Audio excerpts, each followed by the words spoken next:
Let's look at some monitoring, forecasting, and control of the construction process. This is going to be based on location-based management systems, LBMS. Again, this is an actual project. This is for Amtrak. This is a progressive maintenance facility in Los Angeles, California.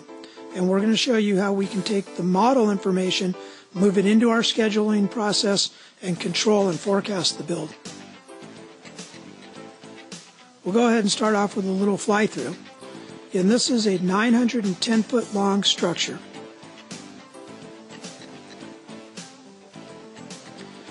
And the point here is that structures are built by location. They're not built linearly all the time, and it's not by happenstance.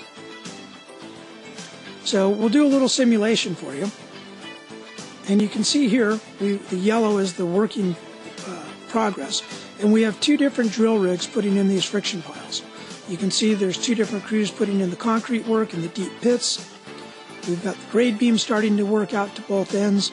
We have the suspended rail slabs getting cast. As we zoom in, you can see a little bit more of the detail. You can see the mat slabs going in. You can see the cast-in-place walls with the integral piers that'll support the steel structures. But notice the different colors other than the yellow.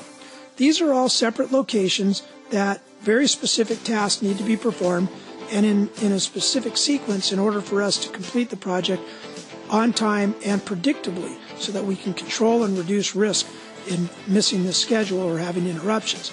You can see the steel structure started in the middle, then the cranes moved to the outside and moved inward.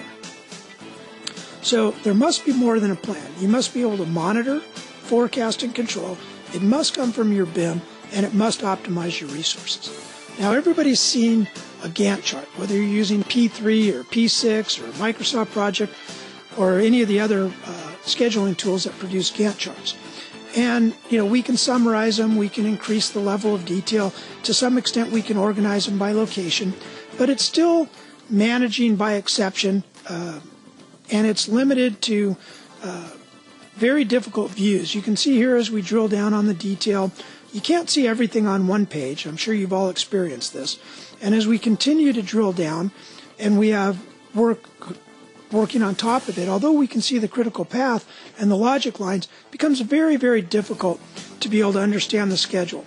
But if we use a flow line base or line of balance base, you can see here, not only can we see the entire project on one screen, but we can see the layout or the locations of the building. We have the overall project. We have the zone or the areas. In this case, it's a train project, so we have inbound and outbound. Train people like to talk about spots, so it's divided by spots for the areas. And then, as opposed to floors, because the building has so many elevation changes in each spot, we elected to use our fourth level of hierarchy of elevations. We can see how it's optimized. We can also see where there's areas of white space which may need to be considered for accelerating some of the work, or where it's getting close. Is this a possible interruption? Do we need to reconsider buffers or lags to reduce any risk and ensure the schedule can be delivered? Let's go ahead and drill in on a little bit more detail. And granted, when you look at this, it looks like chaos. Somebody threw a bunch of spaghetti on a screen. But as we drill in, you'll see that there's a huge amount of information in this. And unlike a typical CPM schedule or Gantt schedule, we know not only the location, but on the specific day what trades are working in what area on the job.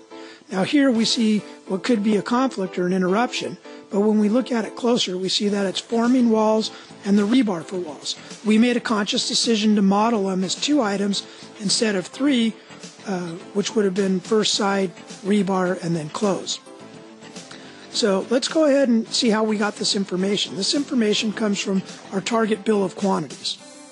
Now, these quantities are all pulled directly from the model, and not only do we know our total footage, our unit of measure, but very importantly, we know our consumption rate, and we know our resources, in this case, carpenters, laborers, cement masons, and equipment. And we can see where this occurs in each area of the project.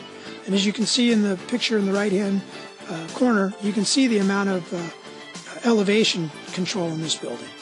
So let's go back to our flow line schedule, and let's go look at just one particular set of activities. We're going to look at the cast-in-place walls. Now, let's go ahead and drill into a little bit more detail. And as we do, we notice that there's a potential interruption. As we look into this, I don't think we want this pouring to go on at this time. You'll notice the little numbers here. That represents the crew. In this case, we've assigned one crew in order to get this production rate. Now, if we decide to go faster, we can only either change the production factor, the gang, which in this case to go from 1 to 6 is what would be required, or the consumption.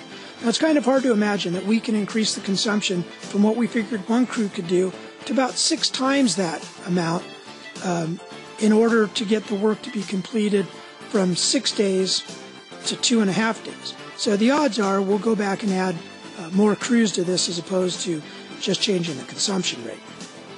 And you can see the logic lines, you can see the critical path lines. But let's look at something else that's extremely advantageous in this type of a scheduling process. Let's move from our planning phase to our control phase. Now, I'll explain the red dots to you in a minute. They're called alarms. But let's drill back down to where we've been in this schedule. And now you can see things that you don't get to see in typical CPM schedules. You notice the little dotted lines. That's our actual progress. The solid lines are our planned progress, what we expected to do. But because we have some history on the job now, you can see that up here we fell off. And as of this day, if we continue at this pace, we can see just how much the forecast is going to push us out. Now that's what makes these alarms very interesting. So from today, knowing exactly what area and what location, we can see that there's an alarm.